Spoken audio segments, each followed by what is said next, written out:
Hey everyone, welcome to Encore, and today I was just about to throw these into the recycling bin. So I thought maybe I can turn them into something. Wow.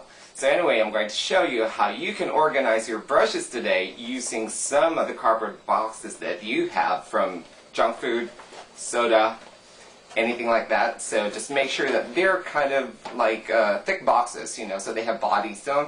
So I'm going to show you how to do that. So if you want to learn how to, keep on watching, I'll show you how. B la pa pa da pee sabadoo loo doo boo sabadoo la doodly doodla diddly la la baby shoobadoop shabadop shoobadoop dop da dop dee da shoobadoop shabadop shoobadoop dop da dop dee da. Start by measuring the handle of your largest brush with a thick handle, and mine happens to be my MAC 150. And my smallest and thinnest brush is the 209, and I also have some paint brushes that I will measure as well. Now to measure it, I'm going to use a ruler, and I'm just going to measure the wooden handle up to the ferrule. So this one measures about 5 inches, and my MAC 209 measures just a little bit over 4 inches, but I'm just going to measure that up to 4 inches. Now that's going to determine the height of my stand. Now with my paint brushes, I'm going to do the same thing. And if you have other brushes, you can do those as well. Now I'm going to use a soda box, and I'm going to measure the front first, which measures about 4 inches, and I'm going to draw a line across the face of the box. And using a Sharpie marker, I'm just going to draw that line so that I can visually see the line when I cut it. Now for the back side, I measured 5 inches for my tallest brush, so I'm just going to mark that with my ruler. And then again with my Sharpie marker, I'm just going to draw a line.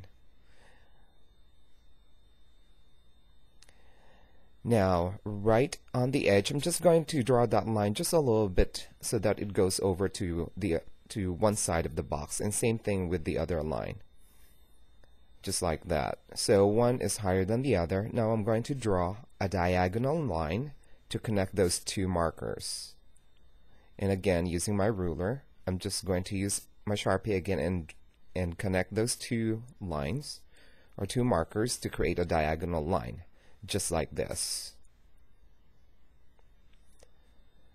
Okay, so the next step I'm going to do, using my scissors, I'm just going to cut out the line on all sides, just like that. Okay, once you cut the box, it should look like this. So it's kind of tall on the back and short on the bottom, and it's pretty easy to do. So just make sure you cut through the line. And the next thing I'm going to do, I'm going to enforce the base. So I'm just going to use a little bit of glue gun. If you have regular glue, that will work as well, or you can also use some Scotch tape. So just tape the bottom to secure it better and to reinforce it. Okay, and just for decorative purposes, I'm going to wrap the box with some gift wrapping paper, and I thought with the holidays coming, or a holiday theme would be good. And you can also decorate it with some sequins or rhinestones, so just be as creative as you can. Okay, now once it's wrapped, save the top for last, because what you want to do, you don't want to tape or glue it, you want to use a stapler. And just staple it just like so, and make sure that the flat part of the staple is on the outside and the prongs are on the inside. Next, to add more weight to the base, I'm going to glue in some stones. These are decorative stones. You can use marble as well, or you can use sand, and this is also going to prevent the brushes from sliding. So just fill the bottom for added weight. Okay, and for the purpose of this video, I did not attach the stones at the bottom because it's easier for me to work with it. Now using my ruler, I'm going to measure the dimensions of the top opening. And this measures 5 inches vertically, and horizontally it measured 4 3/4 of an inch.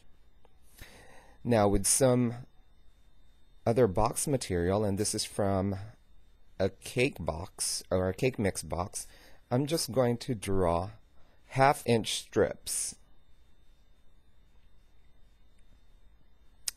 Using a pencil, I'm going to mark the 1/2-inch mark. And then I'm going to draw a line across, just like so. And then the next thing I'm going to do after I draw that line, I'm just going to cut it, just like so. And just cut them in strips. And you're going to need about 10. So once they're cut, they look like this. So they're just 1/2-inch strips. Okay, and what I'm going to do next is I'm going to anchor this right into my work table by using a little bit of Scotch tape. So I'm just going to tape the ends.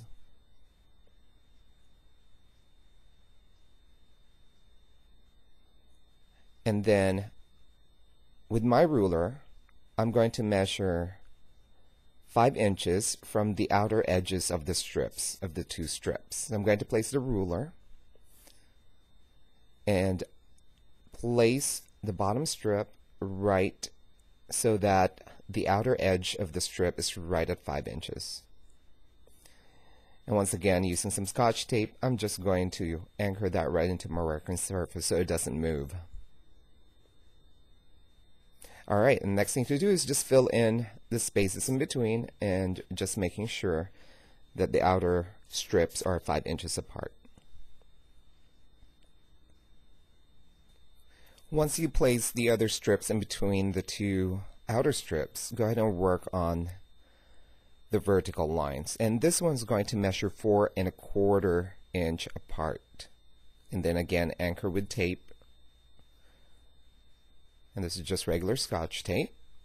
And just place that so that it won't move. And then again, fill in between so that it looks like a grid, much like this. Alright, now again, using my MAC 150, I'm just going to make sure that the handle is thick enough for the big holes. And for the smaller holes that I made, it's going to fit my smaller brushes, such as my MAC 209 or 208. Now with glue gun or regular glue, just attach the strips together until all the strips are glued together. And once that's done, you should have a grid much like this. Alright, next thing you're going to do, the outer strips, the extra strips, you just fold backwards, just like that. But do not cut them because you're going to need them. So just fold them, just like so.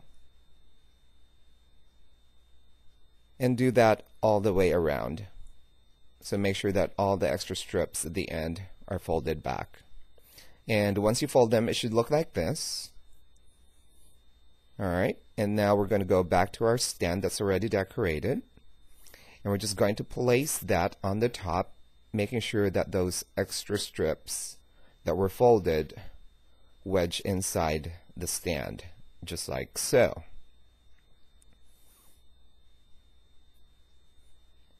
And if you measure it correctly, it should just fit nicely right on the top. Alright, so now with those extra strips that we folded or bent, we're just going to glue them using glue gun, or if you have regular glue, that works just as well. And then just glue them all the way around on the inside part of the stand.